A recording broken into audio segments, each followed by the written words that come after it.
8. अर्श, एक personal story है जी।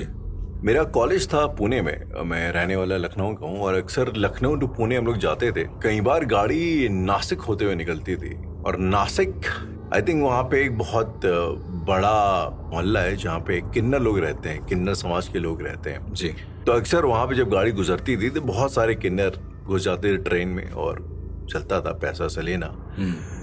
नॉर्मली लोग किन्नरों को अवॉइड करते थे, लेकिन शायद मैंने इस चीज़ को महसूस किया है कि इनकी दुआएं लगती हैं। बहुत सारे लोग ऐसे कहते हैं कि किन्नरों की दुआएं बहुत काम आती हैं। एग्जैक्टली। और किन्नर समाज मुझे भी पर्सनल बहुत पसंद है क्योंकि लोगों से अलग हैं और दूसरा कि भगवान शिव के सबसे करीब माने गए। अर्धनारीश्वर जैसे अर्धनारीश्वर भगवान। राइट। लेकिन राहुल, किन्नरों की सिर्फ दुआएं ही नहीं, अगर कभी कुछ गलत हो जाता है या कोई जानबूझकर इनके साथ गलत करता है तो जितनी इनकी दुआएं लगती हैं उससे भी ज्यादा इनके श्राप लगते हैं। किन्नरों के श्राप? बिल्कुल। जल्दी शायद आपने सुना नहीं होगा इसे, लेकिन मैंने खुद ने एक ऐसा केस हैंडल किया था जहां पर एक पूरा महल किन्नरों के श्राप से आज भी तड़प रहा है। वहां के सारे लोग आज भी मौजूद हैं और उन्हें उतना ही दर्द होता है जितना उन्होंने उन किन्नरों को दिया था। किस केस की थोड़ी डिटेल में आप बात कर सकते हैं? हापुड़ एक जगह है, शायद आप जानते होंगे हापुड़ के बारे में। वहां पर बहुत समय पहले की बात है, सन 1812 के आसपास की बात है। वहां पर एक किला हुआ करता था और उस किले का जो राजा था वो बहुत ज्यादा अय्याशी में रहता था। वो मोस्टली लोगों को बुलाया करता था अपने सामने, अपने फायदे के लिए सारे काम कराया करता था। एक दिन क्या हुआ कि उसकी जो रानी थी उसको बेबी हुआ, मतलब राजा को एक बच्चा हुआ। बहुत खुशी का माहौल था। इसी के साथ वहां पर कुछ किन्नर भी आ गए अपनी दुआएं देने बच्चों को, ताकि उन पर से बलाएं दूर हो सके। वो आए और आने के बाद जो भी अपनी खुशी मनाने का उनका तरीका होता है, एक डांस करना, एक नृत्य एक ऐसा जरिया है जिसके जरिए वो अपनी खुशियां अभिव्यक्त करते हैं। वो राजा इतना ज्यादा कपटी था कि जैसे ही वो नेक लेकर वापस आ रहे थे, करीब 7 किन्नर रहे होंगे राहुल, उन लोगों को रोक दिया और जाने नहीं दिया और उनको बंदी बना लिया, ये कहकर कि तुम हर दिन मेरे सामने नृत्य करोगे, हर दिन मेरे सामने नाचोगे। जबकि उन्होंने कहा कि देखिए, हम यहाँ पर सिर्फ आपके बच्चों को दुआ देने आए थे, अब हम जा रहे हैं यहाँ से। लेकिन उस राजा ने इतना ज्यादा जिद करा और उसमें से एक किन्नर को सीधा मार डाला। अपने सैनिक को यह आदेश दिया कि एक किन्नर के पेट में तलवार चला दी जाए। एक किन्नर वहीं पे मर गए। इसके बाद बचे जो 6 किन्नर थे उनसे जबरदस्ती नाचने को बोला गया। उस राजा ने सामने कई सारे कांच की बोतलें तोड़ दी और उन लोगों को जबरदस्ती उस पे नचवाया और ये लोग रोते रोते नाचते रहे। ये सारे के सारे जो 6 किन्नर थे श्राप देते गए इस राजा को कि ये सब कर तो रहे हैं हम लोग, लेकिन यहाँ पर कभी भी कोई पनप नहीं पाएगा। उनके पैरों से खून निकलता रहा। उसी रात नाचते नाचते उन 6 किन्नरों ने वहीं पर जान दे दी अपनी। तो 7 के 7 किन्नर वहीं मर गए और इसके बाद उन्हें उसी महल के किसी एक छोटे से कमरे में दफना दिया गया। उनकी बॉडी को सही से अंतिम संस्कार भी नहीं किया गया और किसी को पता भी नहीं लगने दिया गया कि ये लोग यहाँ आए थे। तब से वो महल आज भी श्रापित है राहुल, और आज भी वहां पर लोग जाने से कतराते हैं। ऐसा तब पता चला जब वहां के कई सारे लोगों ने ये बताया कि उन्हें अकारण ही कई सारी बद्दुआएं सुनाई देती हैं, कई सारे क्लैपिंग्स की आवाज सुनाई देती है। उस महल के ठीक बगल में एक घर बना हुआ है। उस घर में जो लेडी रहती थी, उन्होंने कई बार ये बताया है कि उन्हें रात को अचानक से किसी के घुंघरुओं की आवाज आने लगती है, जोर जोर से। मतलब नाचने की आवाज, प्रॉपर नाचने की, और किसी के क्लैपिंग्स की आवाज आती है, जैसे किन्नर करते हैं, उनका जो दुआ देने का तरीका होता है। एक रात क्या हुआ कि उनका जो बच्चा था, 12-15 साल का रहा होगा, वो खेल खेल में उस महल की दीवार को फांदकर अंदर चला गया। अंदर से आने के बाद वो अचानक से सीधा बेड की तरफ गया और बेड पर जाकर सर के बल खड़े होने की कोशिश करने लगा। मतलब ये थोड़ा अजीब था उनके लिए। कोई बच्चे उसको मना कर रहे बट वो फिर भी सर के बल खड़ा हो रहा है और उसको सब कुछ सीधा दिख रहा है। वो सीधा खड़ा है तो उसको सब कुछ उल्टा दिख रहा है। अगले दिन सुबह जब उस लेडी ने देखा, वो लेडी और वो उनका बच्चा ही रहता था वहां पे, सुबह देखा तो उस बच्चे ने साड़ी पहन रखी है प्रॉपर। कितना बड़ा बच्चा था ये? 15 साल का रहा होगा या 15-16 साल का बच्चा रहा होगा। इसने साड़ी पहन रखी है, सर पर एक बड़ा सा बेंदा लगा रखा है, लिपस्टिक लगा रखी है और प्रॉपर लड़कियों की तरह मेकअप कर रहा है। और ये देखकर ये जो लेडी थी ये बहुत ज्यादा डर गई, क्योंकि जब इन लेडी ने पूछा कि क्या कर रहे हो तो उसने बहुत गुस्से से पलटकर जवाब दिया कि तू अपना काम कर, मुझे अपना करने दे। और ऐसा हर दिन वो करता था, और उस समय पर अगर उसको कोई टोकता था तो उसका जवाब बहुत रूड होता था। करीब 8 दिन तक हुआ है ये। वो बच्चा हर रात को छत पर जाता था, घुंघरू पहनता था और जोर जोर से नाचने लगता था, रोते हुए। बहुत नाचता था वो। उनकी माँ को जरा सोचिए क्या लगता होगा, कितना अजीब सा लगता होगा कि उसका बच्चा रो कर नाच रहा है, और जब लौटता था तो उसकी पूरी आंखें सूजी हुई होती थी। इट इज बिलीव दैट कि वहां पर किसी किन्नर की आत्मा ने उसको पजेस करा था, ये बताने के लिए कि वो कितने दर्द में है। और आज भी ऐसा होता है, वहां पर जो भी रहने जाता है उसको कुछ ना कुछ तो एहसास होता जरूर है कि यहाँ पर कोई ना कोई है। It is also believe that कि वहां पर जो एक किन्नर जिसको सबसे पहले मार दिया गया था वो लोगों को बचाते हैं, और जो बाकी के 6 किन्नर हैं वो लोगों को ये धमकाते हैं कि यहाँ से अगर नहीं गए या इस तरह का अगर कपटी बनने की कोशिश करी तो हमारी रूहें तुमको परेशान करेंगी। तो ये एक हापुड़ का केस था जो मेरी आंखों के सामने मैंने देखा। चूंकि हम इन सब चीजों से डील भी करते हैं राहुल, लेकिन आत्माओं को छेड़ना ये हमारा काम नहीं है। कुछ ऐसी वजह रही होगी कि उनकी आत्माएं अभी भी उसी महल के अंदर कैद हैं, या ये कह ले कि उनकी आत्माएं कभी बाहर आना ही नहीं चाहती हैं, क्योंकि उस महल में वो किसी को नहीं रहने देना चाहती हैं। उनकी इतनी ज्यादा इंटेंसिटी उस महल से जुड़ी हुई है। और दूसरी चीज ये है कि जैसे आपने पूछा था शुरुआत में कि क्या किन्नर भी साधना करते हैं, तो मैं आपको बता दूं कि किन्नर क्योंकि भगवान का एक रूप होते हैं, तो किन्नरी साधना भी एग्जिस्ट करती है इस दुनिया में। किन्नरी साधना जी, जिसको बहुत सारे लोग करते हैं। तो क्या आपका कोई एक्सपीरियंस रहा है ऐसा किन्नरी साधना का? बिल्कुल, मेरा अपना भी एक्सपीरियंस रहा है, और मैं कुछ लोगों से भी मिला हूँ जिन्हें किन्नरी साधना सिद्ध है। मैं एक ऐसे साधक से मिला जिसको मुझे ऐसा लगता था कि मैं उसको देखता रहूं। वो मेरे सामने आता था, उसके चेहरे पर एक अलग नूर होता था, पर द मोमेंट उसने मुझसे कहा कि मेरे चेहरे पर गौर मत करो, उसके बाद से हर दिन मुझे उसका चेहरा अलग लगने लगा। बहुत माइनर सा चेंज आता था, कभी आंख में चेंज आता था उसकी, कभी उसकी भौं थोड़ी सी अजीब हो जाया करती थी, कलर नहीं बदलता था। मैं उतनी डिटेल में शायद आपको ना बता पाऊं, लेकिन ये मेरे आंखों देखी बात है। और जब मैं उसको 1 साल बाद देखा तो मैं पहचान नहीं पा रहा था कि ये वही इंसान है। क्या कभी आप किसी ऐसे इंसान से मिले जिसका चेहरा पूरी तरीके से बदल गया हो? मुझे नहीं लगता कि कभी कोई ऐसा पर्सन मिला होगा पूरी तरीके से। आई डोंट नो, लेकिन पर मैं जिस साधक की बात कर रहा हूँ 2 साल के अंदर अंदर उसका चेहरा पूरा बदल गया।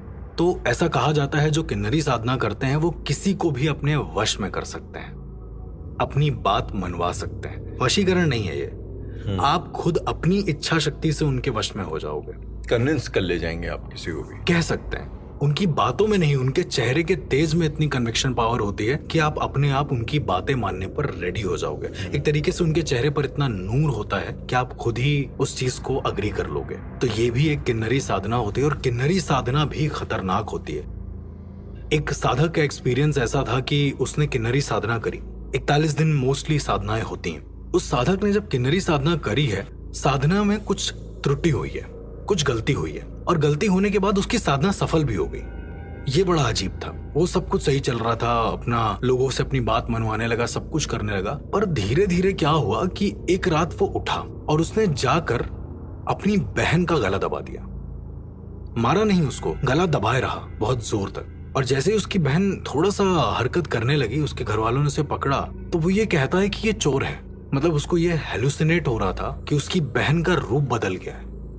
उसके घर में थोड़े दिन पहले चोरी हुई थी, एक मेड ने चोरी करी थी, काफी लाख रुपए की चोरी करी होगी। आफत तब आई राहुल जब उसने अपनी ही माँ को बाल पकड़कर जमीन पे गिरा दिया और बोला कि तुम एक गंदे इंसान हो, तुम इस घर में मत रहो। उस त्रुटि से क्या हुआ, उसको अपने ही घर वालों के चेहरे बदले नजर आने लगे। उसको बहुत लोगों ने बोला कि इसको मेंटल डिसऑर्डर है, इसको असाइलम में भेज दो, पर वहां पर भी कुछ फायदा नहीं हुआ, क्योंकि वहां पर सब उसको नॉर्मल दिखता था अदर लोगों के साथ। कई लोगों ने बोला कि इसको मल्टीपल पर्सनैलिटी डिसऑर्डर है, पर ऐसा नहीं था।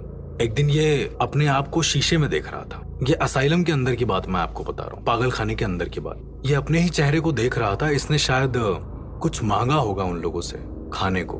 फोक होती है ना, उसने उसी फोक से अपने चेहरे पर लगातार छेद करने शुरू कर दिए। लगातार वो मारता जा रहा था, इस हद तक मारा था उसने कि उसका चेहरा पहचान में नहीं आ रहा था, और फिर इसके बाद उसकी मौत हो गई। तो किन्नरी साधना भी खतरनाक हो सकती है अगर इसको सही तरीके से नहीं किया गया। ये एक्सपीरियंस था मेरा किन्नरी साधना को लेकर। अर्श, एक बड़ा अजीब सा सवाल मेरे जहन में आया है, क्या ऐसा होता है कि हमारी इतनी तीव्र इच्छाएं, हमारे बदला लेने की ख्वाहिश हमें इस हद तक का ले जाए कि हम अपनी जिंदगी के बाद भी अपने उसी मकसद के लिए काम करते रहें?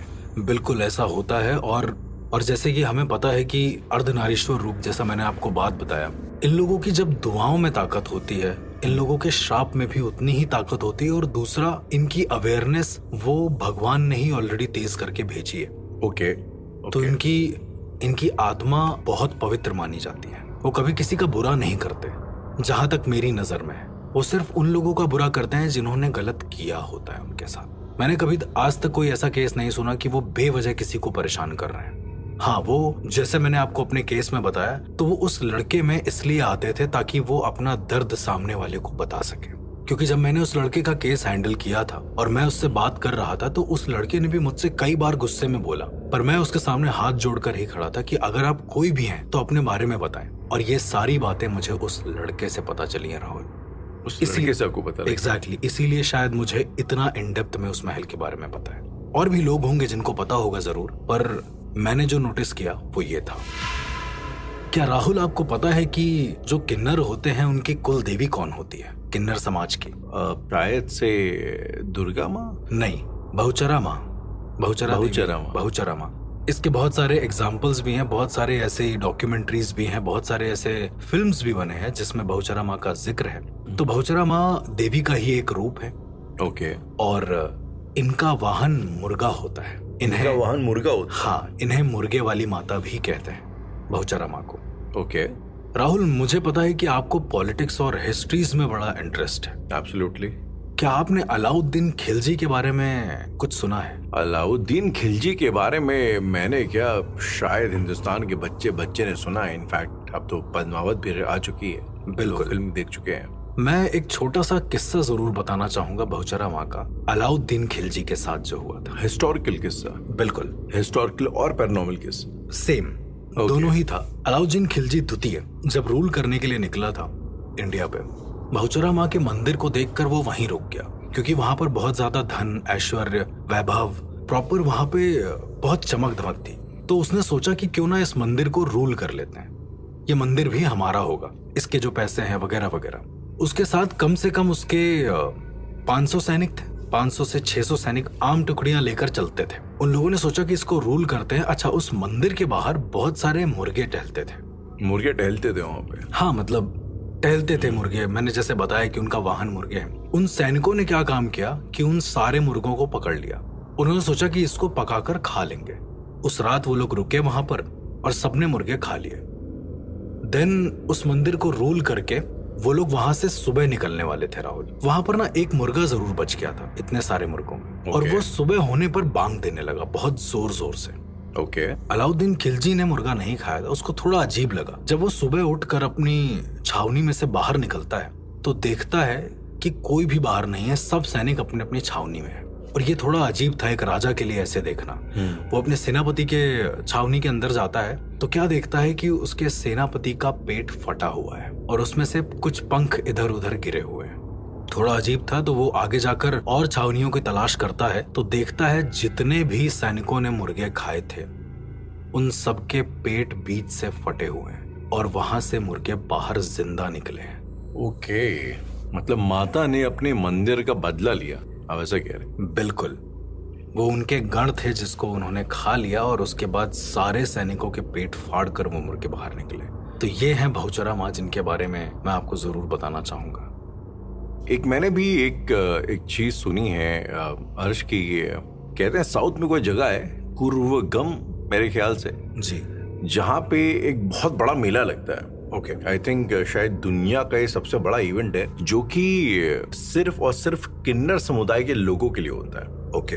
अपेरेंटली वहाँ पे कुछ स्टोरी ऐसी है कि जो किन्नर लोग होते हैं वो वहाँ पे जो भगवान है उनके, वो उनसे एक रात के लिए शादी करते हैं और नेक्स्ट डे वो विधवा बन जाते हैं उस भगवान के लिए। तो आई थिंक बहुत रेयर से केस है जहाँ पे एक डीटी है, एक देवता है जो सिर्फ और सिर्फ किन्नरों के लिए है। तो इससे जुड़ी कहानी है जो कि I like to tell you, मैं चाहूंगा आपको बताना। बिल्कुल। ये कहानी है इरावन की। तो महाभारत की कहानी है जी। महाभारत में अर्जुन की 4 पत्नियां थी, एक द्रौपदी, सुभद्रा, चित्रांगदा और उलूपी। ओके। और जो उलूपी थी वो एक नागा प्रिंसेस थी। तो उससे अर्जुन को एक पुत्र हुआ जिसका नाम था इरावन। इरावन जी, इरावन सुना है। राइट। और इरावन कहते हैं कि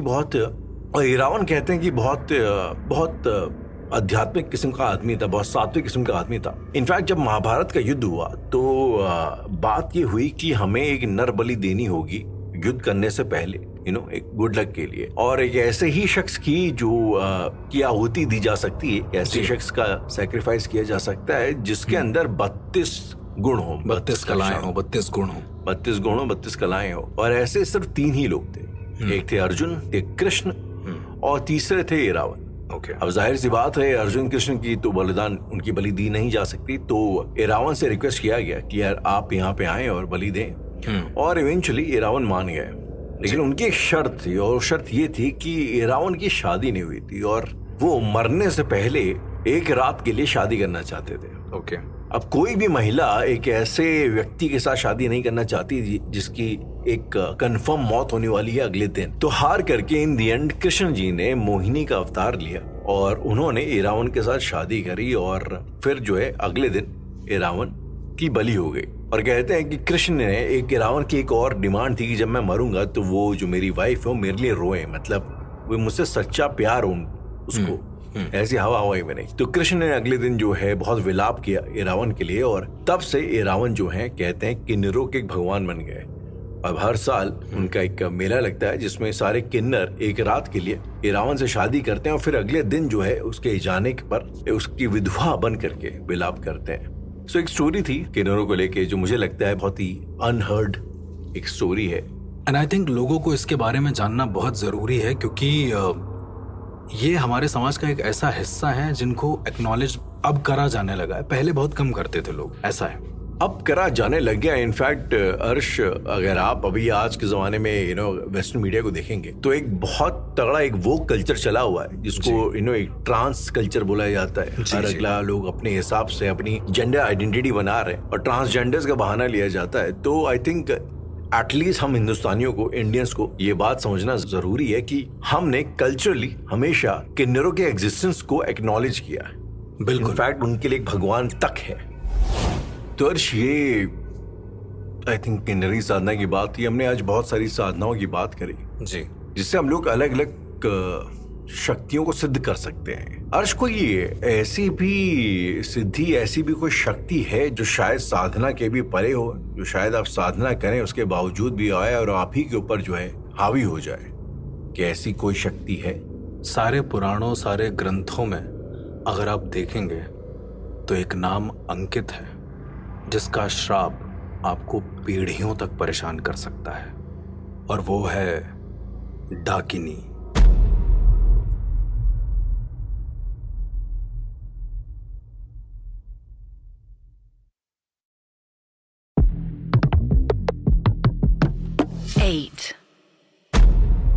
अभी हम लोगों ने बात करी अर्श साधकों के बारे में और उन सिद्धियों के बारे में जो एक साधक साधता है जी। और फिर मैंने सवाल किया कि तो क्या कुछ ऐसी शक्तियां हैं, क्या ऐसी सिद्धियां हैं जिन्हें शायद साधा ही नहीं जा सकता, या शायद वो एक साधक को ही ओवर पावर कर ले जाती है, मतलब किसी के काबू में नहीं आती, वो इतनी ज्यादा फ्री विल्ड, इतनी ज्यादा स्ट्रांग होती है। तो आपने एक नाम लिया डाकिनी। जी बिल्कुल। क्या है ये डाकिनी? राहुल, डाकिनी माँ काली के गढ़ों में आती हैं। वो एक ऐसी एंटिटी होती है, एक ऐसी ताकत होती है जिसे शायद कोई भी इंसान बुला नहीं सकता। वो अपनी मर्जी से आती हैं और अपनी मर्जी से ही जाती हैं। मैं राहुल एक ऐसे साधक को जानता हूँ, आज भी मैं उससे मिलता हूँ, जिसने डाकिनियों को सिद्ध किया हुआ है। जिसने डाकिनियों को सिद्ध किया हुआ है, मतलब उन्हें किया जा सकता है? ये शायद मेरा बोलना गलत है, पर डाकिनियां उसके साथ रहती हैं। मैं ऐसे भी साधक को जानता हूँ। उससे पहले कि आप इसके बारे में पूछें, मैं आपको एक ऐसी कहानी बताना चाहता हूँ, एक ऐसे साधक की सच्ची घटना बताना चाहता हूँ जिसने डाकिनी को साधने की कोशिश करी थी। मेरी आंखों के सामने की बात है। मैं उस समय शायद तंत्र के शुरुआती दौर में था। मुझे ज्यादा पता नहीं था कि क्या डाकिनियां होती हैं या फिर एक्चुअल में इनको कोई सिद्ध कर नहीं सकता। वो साधक मुझसे बहुत सीनियर था और मैं उसके साथ ही बैठा हुआ। उसने कहा कि अगली आने वाली जो अमावस्या है उसके ठीक एक दिन बाद हम लोग ये प्रोसेस शुरू करेंगे। मुझे पता नहीं था कि इस प्रोसेस में क्या करना है, क्योंकि मैं आंशिक रूप से था, पूरी तरीके से वो था। मैं सिर्फ उस साधना को देख रहा था या समझ रहा था। उस इंसान ने मुझसे कहा कि जब भी तुम आना तो जो कसाई खाने होते हैं जहाँ पर मुर्गे वगैरह कटते हैं, वहां से जाकर मुर्गे के 2 पंजे ले आना। ओके। मैंने कहा ठीक है। उसने और भी मुझसे 2-3 चीजें बोली which I don't want to disclose. उसने एक बच्चे का खून लाने को कहा, पर मैंने उसको मना कर दिया क्योंकि मैं इन सब चीजों में इतना इंटू नहीं हूँ। खैर मैं मुर्गे के पंजे में ले तो गया वहां तक, लेकिन वहां ले जाने के बाद जो नजारा दिखा राहुल, वो मेरी समझ के परे था। मैंने देखा कि उसने जो नर की खोपड़ी होती है ना, नरकंकाल होता है जो उसका जो हेड होता है, जिसका हेड होता है, खोपड़ी जो होती है, खोपड़ी जो होती है, कपाल बोलते हैं उसको। उस कपाल को अपने चारों ओर गोलाई में रखा हुआ है और उस कपाल के सर पर दिए हैं जो कि जल रहे हैं इतनी तेज हवा में भी। मैं थोड़ा सा डर गया। मैंने उसको पूछा कि क्या कोई तुम तामसिक साधना कर रहे हो या फिर कोई बुरा करने के लिए किसी का कुछ कर रहे हो। और मैं आपको बता दूं कि वो जो साधक था वो आउट ऑफ नोवेयर कर रहा था, उसको बस केवल जानना था डाकिनियों के बारे में। मुझे लगा कि शायद फेयर इनफ कि आपको जानना है, आप छेड़ नहीं रहे हो तो क्या दिक्कत है, आप सिर्फ देखोगे और जाने दोगे। इसने भी यही किया। एक सुरक्षा घेरा बनता है राहुल, जब भी कोई साधना करी जाती है तो एक सुरक्षा घेरा बनता है। कोई भी डार्क आर्ट अगर करा जाता है तो एक सुरक्षा घेरा बनता है, उसमें बैठता है साधक। उसने मुझे भी एक सुरक्षा घेरे के अंदर बैठाया जो कि काफी मजबूत था और खुद भी बैठा। मेरी आंखों के सामने वो उस कपाल वाले जो पूरा सर्कल बना था, 10 कपाल का सर्कल, वो पूरा उसके अंदर बैठा और उस पर दिए जल रहे हैं। थोड़ा सा भयानक लग रहा था, पर फिर उसने अपने झोले में से कुछ सामान निकाला। ओके। उसने एक लाल कपड़ा निकाला जो पूरी तरीके से शायद गीला था या खून से रंगा हुआ था। ओके। अब मुझे एग्जैक्ट नहीं पता कि उसके अंदर क्या था। इसके बाद उसने उसको मिट्टी के अंदर रखा और अपने हाथ को काफी देर तक उसके अंदर रख कर कुछ मंत्रोच्चारण करता रहा। बहुत सिंपल सा प्रोसेस था। ये होने के बाद अचानक से क्या हुआ कि ऊपर पेड़ में लगे जितने भी पत्ते थे, ऐसा लगा कि वो सब के सब कोई पंछी बन गए। मतलब उन सबसे आवाज आने लगी। या तो शायद ऊपर पंछी रहे होंगे, लेकिन बहुत सारे चीलों की आवाज एक साथ आने लगी। ओके। ये सिर्फ मेरा अनुभव था। उसका जो अनुभव था वो तो बहुत अलग लेवल पर हो रहा था, ये तो कंफर्म था। ये होने के बाद उसने मेरी तरफ देखा और मुझसे कहा कि अगर मैं कुछ मांगू तो मुझे ला कर दे देना कहीं से भी। तो मैंने कहा कि ठीक है, जैसा होता है। राहुल, साधना के मुश्किल से 10 मिनट ही बीते होंगे। उसने ऑलरेडी सिद्ध कर चुका था वो चीजों को और बस वो प्रैक्टिकली कर रहा था। 10 मिनट के बाद उसने मुझसे कहा कि उसे साड़ी चाहिए, एक नव युवती की लाल साड़ी, पहनी हुई साड़ी चाहिए। मैंने कहा ये तो पॉसिबल नहीं है, मतलब ये ला के देना कैसे पॉसिबल हो सकता है राहुल। उसने कहा कि शमशान घाट जाओ पास वाले, और वहां पर अभी एक लाल जोड़ा पड़ा हुआ है, उठा कर लेके आओ। मैं जैसे ही शमशान घाट गया और वहां देखा तो सच में लाल जोड़ा रखा हुआ था। मैंने उस लाल जोड़े को एक पन्नी में रखा और लेकर आया, जो फेंक नहीं देते हैं कपड़े उधर साइड में। उस लाल जोड़े को उसने बोला कि जो उसके सामने वाला कपाल है उस पर पहना दो। उस साड़ी को मैं ऐसे लपेट कर उस पर पहनाने लगा। ये करने के बाद उसने ये बोला कि अगर कहीं सिंदूर दिखे तो मुझे ला कर दो। उसके घर में ही रखा था तो मैं उठा कर लेके आया, पास में ही घर था उसका। उसके हाथ में दिया और वो सिंदूर लेकर अपने ही सर में डालने लगा। और ये डालने के बाद उसने शायद मुर्गे के जो पंजे थे जो मुझसे मांगे थे, उसको अपनी आंख के पलकों पर रखना उसने शुरू कर दिया। बार बार वो छुआता, फिर नीचे रखता, फिर आंख पे रखता, फिर नीचे रख देता। उसकी हरकतें बहुत अजीब होने लगी। अपनी पूरी जीभ उसने बड़ी सी निकाली, ऐसे जैसे उसकी जीभ कोई बाहर खींच रहा हो। वो अपने हाथ से अपनी जीभ को अंदर कर रहा था, पर जीभ अंदर हो नहीं रही थी। ये होने के बाद उसके हाथ पैर बहुत जोर से छटपटाने लगे। द मोमेंट ये हो रहा था मैं उसको बस देख रहा था, क्योंकि उसने मुझसे अंदर आने के लिए मना करा था, उस गोल घेरे के अंदर आने के लिए। थोड़ी देर के बाद वो शांत हुआ और उसकी आवाज अचानक से एक ऐसे औरत की तरह हो गई जो पूरी तरीके से नाक से बोलती है। ओके। मतलब ऐसा लग रहा था कि जैसे वो नाक से बोल रहा है। और उसने ये बोला कि मुझे एक और मुर्गा चाहिए, जिंदा। मैं पहले समझ नहीं पाया, पर फिर मुझे लगा कि शायद ये शक्ति ही है जो ये सब काम कर रही है। जिस शक्ति को इसने आवाहन किया है, बुलाया है। मैं बस एक माध्यम था। मैंने कहीं से वो मुर्गा अरेंज किया उस रात को और ला कर दिया, तो वो मेरे सामने उस मुर्गे को मार कर खा गया। जिंदा?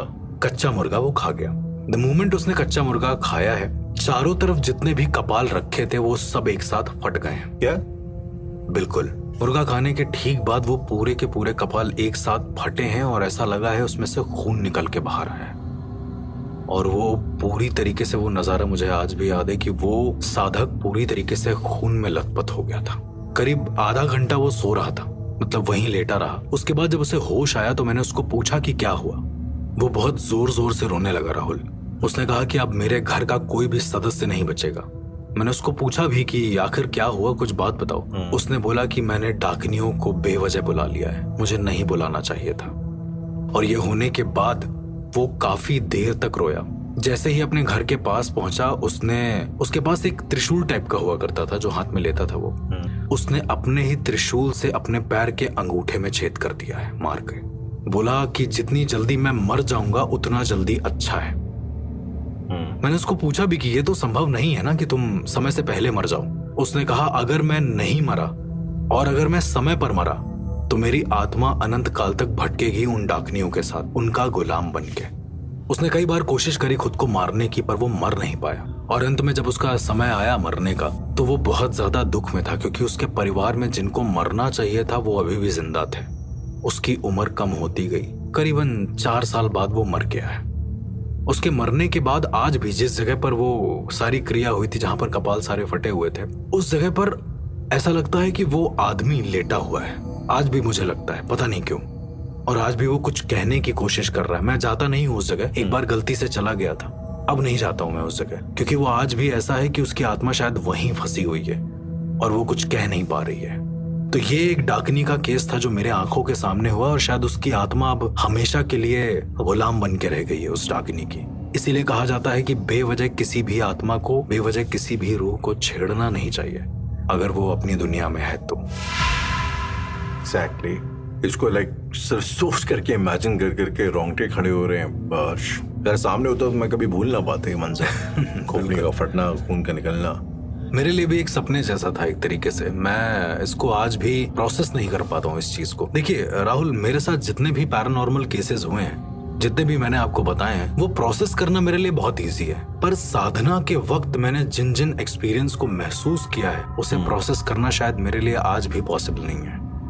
एक और जो सबसे खतरनाक चीज होती है डाकनियों के बारे में, वो ये कि अगर वो किसी को श्राप दे दें या किसी के पीछे पड़ जाएं, तो ये समझ लीजिए कि उसकी पीढ़ियां भी बर्बाद हो जाती हैं। इसमें वो पीढ़ियों तक पीछा नहीं छोड़ती हैं। तो ये होती हैं डाकनियां। लेकिन अर्श, जो आपने बताया कि सबकी साधनाएं होती हैं, बगलामुखी की साधना होती है और लोग अलग अलग एंटिटीज के लिए साधना करते हैं, सबको अपने वश में कर लेते हैं, लेकिन ये ऐसी क्या खास बात है डाकनियों में कि ये किसी के बस में नहीं आती? देखिए, कहा जाता है कि जो गण होते हैं वो बहुत शक्तिशाली होते हैं। यदि मैं आपको एक उदाहरण देकर बताऊं तो जो नंदी हैं वो भी भगवान शिव के गण हैं, लेकिन उन्हें भगवानों का दर्जा दिया जाता है। इसी तरीके से जो गण होते हैं उनको भगवान का दर्जा दिया जाता है। पर डाकनियां एक ऐसी अनंत ब्रह्मांड में घूमने वाली ऐसी ताकत होती हैं जो किसी के काबू में नहीं आती हैं। डाकनियों में एक खास बात होती है कि ये मोक्ष से भी परे होती हैं। मोक्ष से भी परे होती है? हाँ, इन्हें किसी आयाम में जाने की जरूरत ही नहीं पड़ती है। तो क्या ये हमारे आयाम में रहती है? जी, ये दरअसल हमारे आयाम में इसलिए रहती है क्योंकि इनका काम ये होता है किसी भी योनि परिवर्तन को देखना। उदाहरण के तौर पर कोई भूत अगर प्रेत में बदल रहा है तो उसको सही राह देने का काम डाकनियां करती हैं, ऐसा कहा जाता है। ओके। और डाकिनी का श्राप इतना ज्यादा कारगर होता है कि अगर वो पीछे लग गया आपके, तो शायद आप भी अनंत काल तक इसी ब्रह्मांड में फंसे रहें, आप कभी मोक्ष को प्राप्त कर ही ना पाए।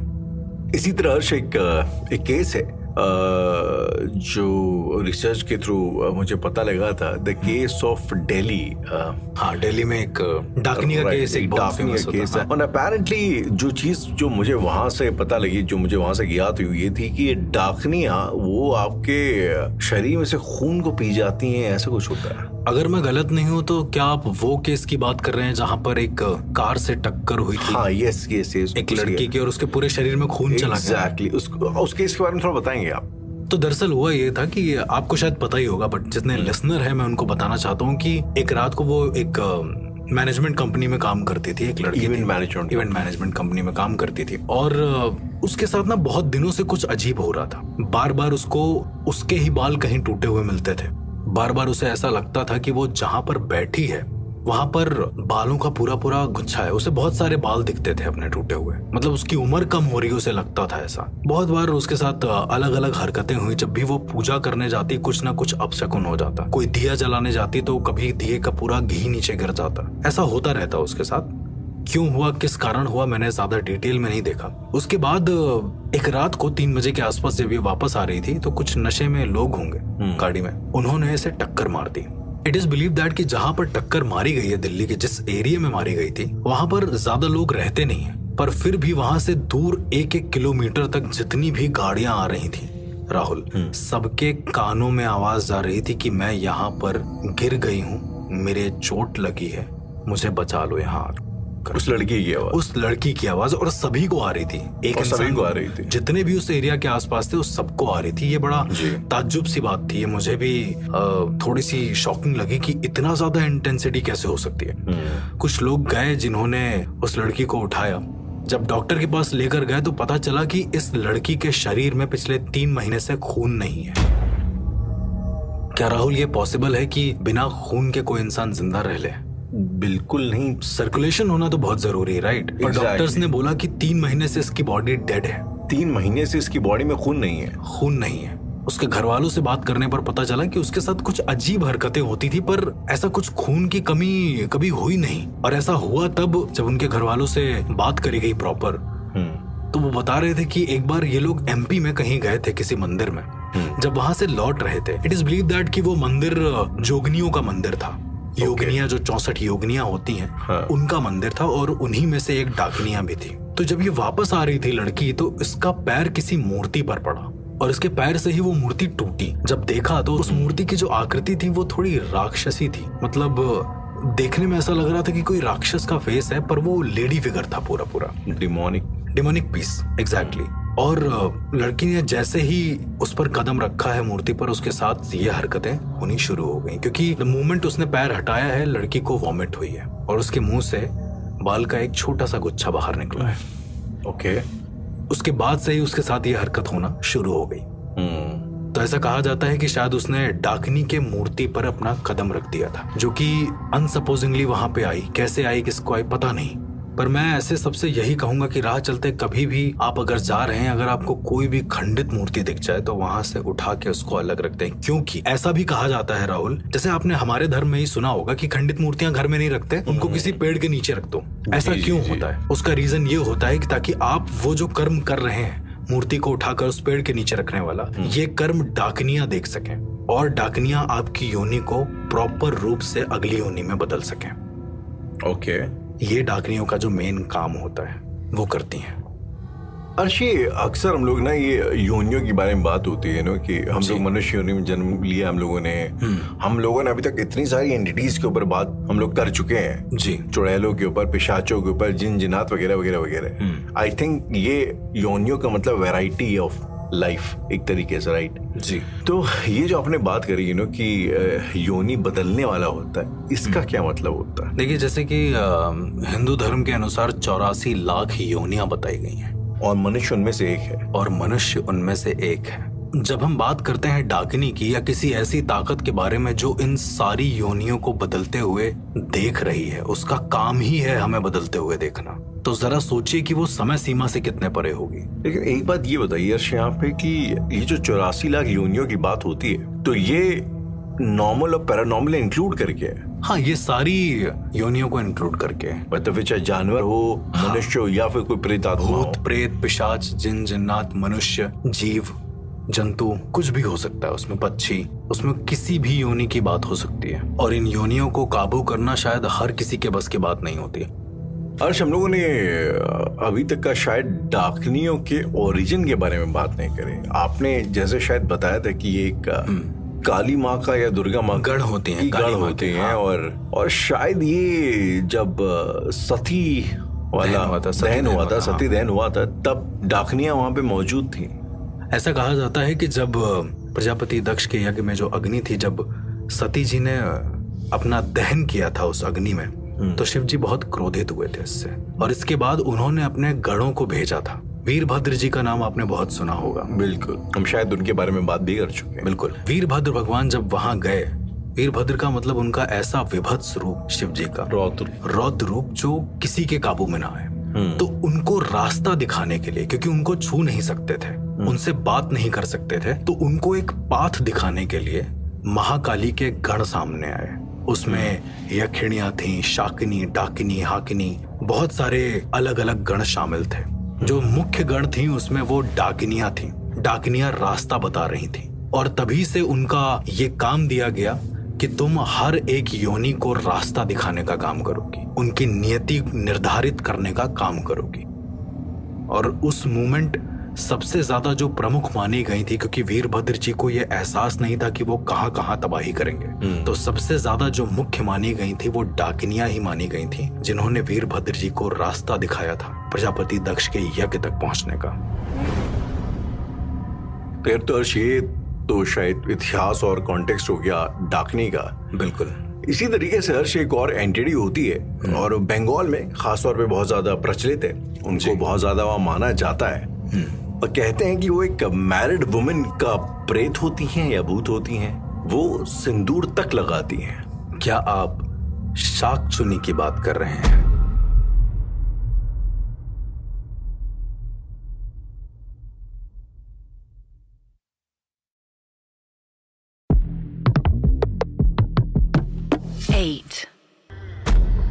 तो अभी तक हम लोगों ने डाकनी की बात करी हर्ष, एंड जी, अभी थोड़ी देर पहले आपने जिक्र किया शाकचुनी का। शाकचुनी, यस, एक ऐसी एंटिटी जो कि एक मैरिड एंटिटी होती है, एक शादीशुदा एंटिटी होती है, और आई थिंक बंगाल साइड में जिसकी थोड़ी पूजा वगैरह भी की जाती है शाकचुनी की। इनफैक्ट बंगाल साइड जो है, कोलकाता साइड, वहाँ पे एक काफी हेल्दी ट्रेडिशन चला आ रहा है सालों से तंत्र विद्याओं का। तो ये शाकचुनी क्या है और उसकी क्या सिग्निफिकेंस है हर्ष? 2-3 अलग अलग संप्रदाय हैं जिसके बारे में बहुत कम लोगों को पता है। शाक्त संप्रदाय के अंतर्गत माना गया है कि 55 प्रकार के भूत हैं अलग अलग। उन सारे भूतों के अंदर शाकचुनी, पेटनी, माछो भूत और भी कई सारे अलग अलग चीजें आती हैं। एक ऐसी औरत जो माँ काली की साधक हो, काफी बड़ी, और अपनी शादी के दौरान जो शाकापोला वो पहनते हैं। पहले मैं बता देता हूँ कि शाकापोला क्या होता है। सीप से बनी एक माला, छोटी माला जो ब्रेसलेट टाइप का होता है, सुहागिनों की निशानी के तौर पर वो शाकापोला पहनते हैं वहां पे। तो वो पहनने के बाद अपने शादी की पहली रात अगर कोई औरत मर जाती है, उसका जबरदस्ती खून कर दिया जाता है, तो वो एंटिटी शाकचुनी बनती है। ऐसा कहा जाता है कि उसके हाथ में एक शाकापोला होता है जो दिखता है, कंटिन्यू दिखता रहता है। बहुत सारे ऐसे लोगों को शाकापोला उसके हाथ में दिखा है। जिन जिन इंसान ने भी शाकचुनी को देखा है, उनके हाथ में हमेशा उन इंसानों को वो शाकापोला दिखता था, उसकी आवाज आती थी। ऑब्वियस है कि वो एक मैरिड वुमेन की एंटिटी है, तो बहुत ही खतरनाक होती है, क्योंकि उन्हें सिर्फ रिवेंज चाहिए होता है चीजों से। मैंने अपनी आंखों से ये चीज देखी है, तो मैं इसको इग्नोर तो नहीं कर सकता पूरी तरीके से। वर्धमान में मेरी एक दीदी रहती है। मैं वर्धमान गया और वहां पर करीब 1 हफ्ते के लिए रुका। वहां पर उस समय दुर्गा पूजा का वक्त था और काफी अच्छा माहौल चल रहा था। इनफैक्ट मैं एक घर में गया जहां पर सिर्फ एक दादी थी, बड़ी बूढ़ी सी। तो मेरी दीदी ने कहा कि ये दादी हैं, इनके पास ही आती रहती हैं खाना वाना देने के लिए। जब मैं वहां गया राहुल, तो मुझे अचानक से जो मोती होते ना, सीप होती है ना, खाली सीप होती है ना, खाली सीप, ऐसा लग रहा था उनको खनक रहा है बहुत जोर जोर से, जैसे ही मैं उस घर के अंदर एंटर किया। हालांकि मैंने देखा नहीं कि क्या। एक बड़ी ताज्जुब की बात थी कि जैसे ही मैं घर के अंदर गया, दादी ने कहा कि तुम्हें इसको यहाँ नहीं लाना चाहिए था। यानी दीदी से बोला कि उन्हें मुझे इस घर में नहीं लाना चाहिए था। मैंने उनसे पूछा क्यों। वो कहती हैं कि इस घर में किसी भी मर्द की एंट्री अलाउड नहीं है। मैं समझ नहीं पाया। मैंने दीदी को भी पूछा, दीदी कह रही मुझे भी नहीं पता कि क्या बात है, क्योंकि मैं ही अकेले आती थी यहाँ पर। द मोमेंट मैं दूसरी चीज सोचता, अचानक से मुझे ऐसा लगा, मैं दीदी की ओर मुड़ा और मुझे ऐसा लगा कि वहां पर किसी आधी जली औरत का चेहरा है। दीदी नहीं है वहां पर। आधी जली औरत का चेहरा है आपकी दीदी की जगह पर। हाँ, मैं जितनी देर में कुछ प्रोसेस कर पाता, द मोमेंट मुझे दूसरी तरफ से आवाज आई, मैं दादी की तरफ मुड़ा हूँ और दादी अपने दोनों हाथ को मेरी तरफ करके बैठी हुई थी और उसमें वो शाखा पोला उन्होंने पहना हुआ था, उसे वो जोर जोर से लड़ा रही थी। ये मेरा भ्रम था या सच्चाई, मैं आज तक इसको प्रोसेस कर रहा हूँ। लेकिन ये होने के बाद जब मैंने अपनी आंखें बंद करी और वापस से खोला है तो दीदी वहीं पर मौजूद थी। मैंने बोला, दीदी मतलब सब ठीक है? उन्होंने भी कहा कि सब ठीक है। बाद में जब मैं वहां से वापस आ रहा था तो मैंने उसके घर का पूरा इतिहास पूछा। पता चला दीदी से कि ये जो दादी हैं, इनकी जो बेटी थी, उन्होंने लव मैरिज करी थी, किसी से शादी करी। अच्छा, जो दादी आपको दिखी थी वहां पे, उनकी बेटी ने। हाँ, उनकी बेटी ने। हाँ, इन्होंने कोर्ट मैरिज करी और जब पहली नाइट हुई इनकी, सुहागरात जब हुई, उस दिन इनके पति ने ये दादी की बेटी को मार के फेंक दिया। लड़की का जो पति था उसने अपनी ही बीवी को मारा और इसकी माँ के घर यानी इन दादी के पास छोड़ दिया। और तब से ये हादसे हो रहे हैं इनके घर में। एक बार क्या हुआ कि अचानक से कोई एक आदमी इनके घर में चोरी करने घुस गया। वो चोरी करने घुसा तो पर कभी बाहर नहीं निकला उस घर से।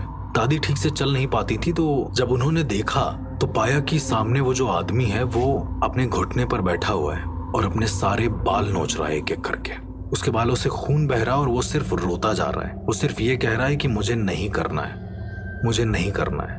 उस आदमी ने शायद वहीं अपनी जान दे दी। कैसे मरा मिस्टीरियस तरीके से किसी को नहीं पता। और ये बंगाल के कुछ न्यूज़पेपर में भी आया था कि एक लेडी है, उनके घर में कोई भी मैन नहीं जा सकता, कोई भी आदमी एंटर नहीं कर सकता।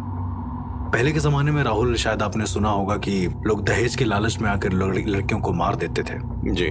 उस वक्त ये केसेस वहां पर बहुत हुए और एक तंत्र साधिका को मार डाला गया।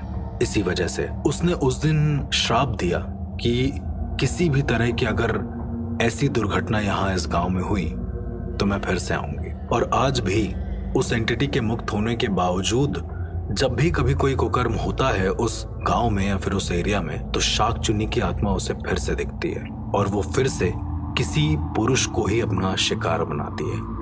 ऐसा भी कहा जाता है राहुल कि जो डाकनियां थी जिनके बारे में मैंने आपको बताया, जी, ये डाकनियों की साथी होती हैं। शाकिनी इनको बोला जाता है बेसिकली। शाक चुनी, शाकिनी एक ही वर्ड है। ओके। शाक चुनी को तो आज तक कोई साध नहीं पाया, लेकिन शाकनियों को कई बार लोगों ने साधा है मेरी नजर में। शाकनियों को? बिल्कुल। कई सारे ऐसे तंत्र साधक रहे हैं जो किसी का बुरा करने के लिए शाकनियों को साधते हैं। क्या प्रोसेस होता है शाकनियों को सिद्ध करने का?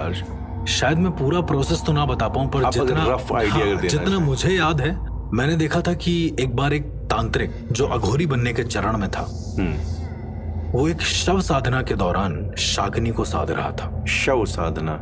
जैसे मैंने आपको शव साधना के बारे में बताया, शव साधना एक ऐसी साधना होती है जो हर एक तांत्रिक को अपने अंतिम चरण में करनी पड़ती है। पासिंग क्राइटेरिया टाइप का है। Exactly, eligibility criteria. तो जैसा हमने आपको शव साधना में बताया था जी, उसका एक प्रोसेस और भी है। जिस वक्त आप शव के पास बैठे हैं उस वक्त आपको कई सारी शक्तियां भी परेशान करती हैं। ओके। और उन शक्तियों में शाकनियां सबसे पहले होती हैं, क्योंकि कहा जाता है कि ये एक ऐसी ऊर्जाएं होती हैं जो किसी भी भूत, प्रेत, पिशाच, यक्ष, ब्रह्म राक्षस, पिशाचिनी, किसी भी एंटिटी को परेशान कर सकती है। इसके पास इतनी ताकत होती है ये कि किसी भी ऊर्जा को परेशान कर सकती है, विचलित कर सकती है। बिल्कुल। तो जब भी कोई साधक किसी भी तरह की साधना करता है, किसी भी तरह की डार्क आर्ट को काबू करता है, वो अच्छी साधना हो, वो सौम्य साधना हो या वो तामसिक साधना हो, वो किसी भी साधना को करे, जब भी कोई साधक इन साधनाओं को करता है तो सबसे पहले उसका सामना होता है शाकनियों से। क्योंकि शाकनियां आपको नहीं, शाकनियां आपकी अंतरात्मा को, आपकी ऊर्जा को भ्रमित कर सकती हैं। उनके पास ये ताकत होती है। यानी कि शाकनियां, अगर आप साधना कर रहे हैं तो शाकनियां आके आपको हेलुसिनेशंस वगैरह देंगे? हेलुसिनेशन तो बहुत छोटी चीज है। वो शायद आपको ये एहसास करा दें कि आप आपके शरीर में हो ही नहीं, आपका शरीर किसी और का शरीर है। वो एहसास करा सकती हैं आपको। मतलब आपको दिखेगा कि आप चुपचाप से बैठे हो, आपका शरीर उधर है लेकिन यह आपका शरीर है नहीं। अगर मैं आपसे पूछूं अर्श कि ऐसा कुछ एक्सपीरियंस क्या आपको अपनी लाइफ में कभी हुआ है? तो चलिए मैं आज आपको और सारे लिसनर्स को अपनी पर्सनल स्टोरी बताता हूँ। Okay, please. जब मैं पहली बार शाकनियों से एनकाउंटर हुआ था, आपका इनकाउंटर हो चुका है शाकनियों के साथ। ऑब्वियसली बात है कि जब हम गुरु के अंडर में थे तो हमने बहुत कुछ महसूस किया, बहुत कुछ देखा। उनमें से एक एक्सपीरियंस था मेरा शाकनियों के साथ, जो बहुत अजीब था। मैं एक रात गुरु से बात करके लौट रहा था। बनारस की ही बात है। तो बनारस से वापस आते समय जहां पर मेरा घर था, वहां पर आते समय करीब 15 मिनट लग जाता था वापस आते आते। तो हुआ ये कि जब मैं वापस आ रहा था तो बीच में एक बस स्टॉप पड़ता था, छोटा सा। ओके। बस स्टॉप टाइप का बना नहीं था वो, बस आधा बना हुआ था। तो मैं थक जाता था तो वहीं बैठ जाता था थोड़ी देर के लिए। उस बस स्टॉप पे मैं वापस से बैठा, अचानक से एक 35-36 साल का आदमी मेरे बगल में आ गया। नॉर्मल इंसान लग रहा था देखने में। उसने मुझसे कहा कि उसकी साइकिल खराब हो गई है, तो क्या मैं उसको सही कर सकता हूँ। तो मैंने मना कर दिया क्योंकि मुझे पता नहीं था कि साइकिल कैसे सही होती है। मैंने सोचा कि इतनी रात हो गई, मैंने उसको कहा कि आप मेरे घर चल सकते हैं इफ यू वांट। मैंने उसको बोला तो उसने मना कर दिया। थोड़ी देर के बाद उसने तंबाकू होती है वो अपने हाथ में निकाली और मुझसे शेयर करने को बोला। उसने कहा कि आप खाएंगे? मैंने कहा बिल्कुल नहीं। ये होने के बाद ये आदमी मुझे हर दिन रात को सेम टाइम पर मिलने लगा। हमारी दोस्ती हो गई। उस वक्त मैं दीक्षा में था, गुरु दीक्षा में था। उस समय हमारी दीक्षा चल रही थी, कुछ सिखाया जा रहा था हमें। एक दिन गुरु ने हमसे बोला कि आप ध्यान करो। मैं ध्यान करने बैठा तो अचानक से मुझे ऐसा लगा कि वो आदमी अपनी साइकिल को लेकर जोर से मेरे सर पे मार रहा है। मतलब हाथ में उठा के ऐसे पटकते हैं ना, वैसा कर रहा है। ध्यान मेरा बहुत गंदी तरीके से टूट गया, पता नहीं क्यों। बहुत कॉमन सी चीज थी। मैंने गुरु को बताया। उसने कहा कि कोई बात नहीं, जाओ। मैं फिर आया, वो आदमी फिर से मुझे मिला। इस बार वो मेरे खाने के लिए खीर लेकर आया था और मुझसे कहता है कि आप खाएंगे। मैंने पहले मना किया, पर दूसरी बार में मैं मान गया। मैं उस खीर को खाने लगा और द मोमेंट मैंने पहली बार चम्मच उठाया है, मेरे हाथ कांपने लगे हैं बहुत जोर से।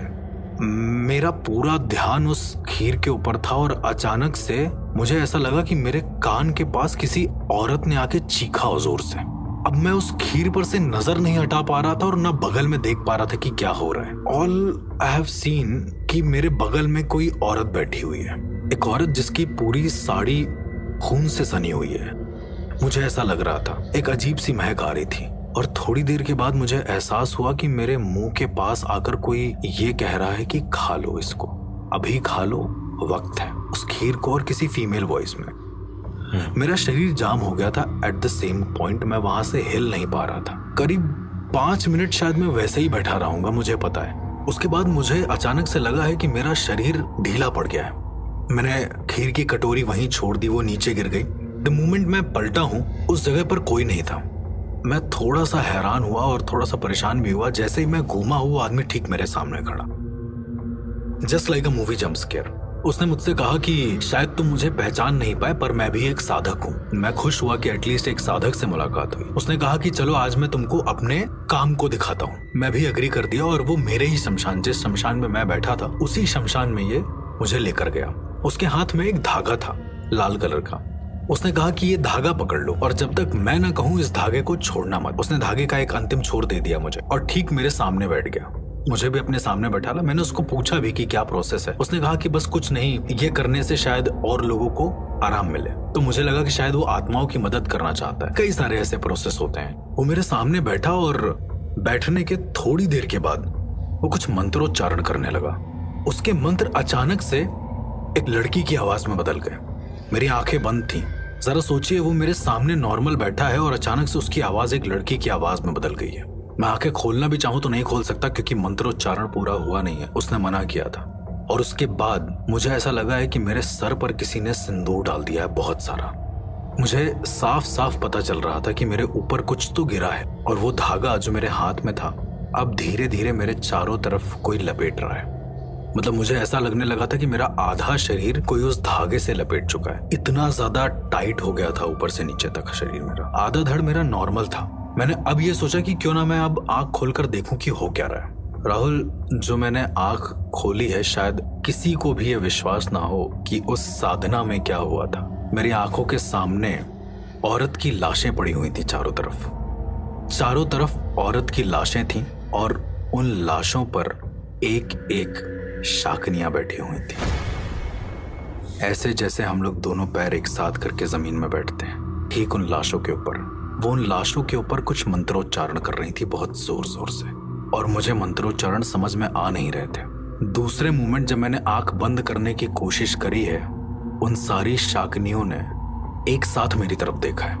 आंख बंद करी है और मुझे ऐसा लगा है कि सारी शाकनियां मेरी आंखों के अंदर घुस गई हैं। और आंख बंद करने पर अब मुझे भयानक नजारे दिख रहे हैं अलग अलग, कि कोई मेरे घर वालों को मार डाल रहा है, कभी अचानक से मेरी चीजें मुझे खराब दिख रही हैं, मेरी मौत दिख रही है। वो सपना नहीं था। सपने में अगर आप मौत देखेंगे आप मर जाएंगे। ये लगातार हुआ है और जैसे ही इस बार मेरी आंख खुली है, मेरे आधे शरीर में राख लगी हुई थी, चिता राख। लाशें गायब हो चुकी थी? वहां पर लाश थी ही नहीं। आपको खाली ऐसा लग रहा था? मेरे को बस ऐसा लग रहा था, क्योंकि वो शमशान घाट था जहां पर हम बैठे थे, और वो भी इतना बड़ा। और इसके बाद जब मैंने उस आदमी को ढूंढने की कोशिश करी, वो नहीं मिला। लेकिन जिस आसन पर वो बैठा था वो आसन वही था, और उस आसन के बगल में औरत का श्रृंगार रखा हुआ था। ओके। सिंदूर, मांग टीका, चूड़ी, पायल, बिछिया और झुमका। और ये करने के बाद मैं वहां से सुबह होने तक नहीं उठ पाया हूँ।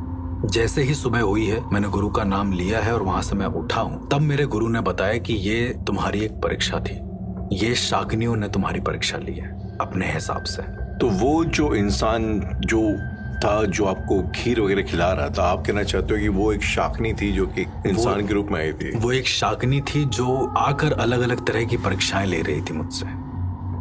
अगर मैं एकदम से वो खीर खा लेता तो शायद मैं वहीं मर जाता, पर मेरी शायद अवेयरनेस ने मुझे रोक रखा था, इसीलिए मेरे हाथ कांपने लगे थे उस खीर को खाने से पहले। इन परीक्षाओं का लॉजिक क्या होता है? वो क्या टेस्ट कर रही हैं आपके अंदर?